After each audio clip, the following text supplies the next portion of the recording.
की हा प्रश्न बसून सोडवता येऊ शकेल. तुम्ही राजन आवाहन करताय की बसून हा प्रश्न सोडवूया. मला आवाहन करण्याची आवश्यकता नाही.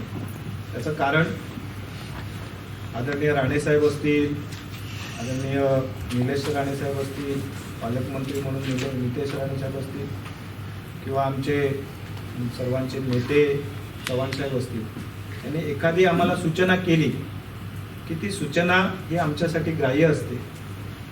कारण नेतृत्वावर विश्वास ठेवून जनतेने, सभासदाने आम्हाला ह्या जबाबदारीपर्यंत आणलेलं आहे. जबाबदारी आमच्या खांद्यावर दिलेली आहे. त्यामुळे नेतृत्वाच्या सूचना मानणं आणि नेतृत्वाच्या सूचनेनुसार काम करणं ही जबाबदारी आमची आहे आणि ती जबाबदारीचं भान आम्हाला आहे. आणि म्हणून त्यांनी एखाद्या वेळी थांबा म्हटलं की थांबणं, त्यांनी एखाद्या वेळी म्हटलं की याचं उत्तर द्या तर ते देणं, त्याप्रमाणे आम्ही काम करतो. आणि याच्यावरूनच आपल्या लक्षात आलं असेल की त्या संदर्भातली योग्य ती चर्चा आम्ही त्यांच्याशी केलेली आहे. साहेब,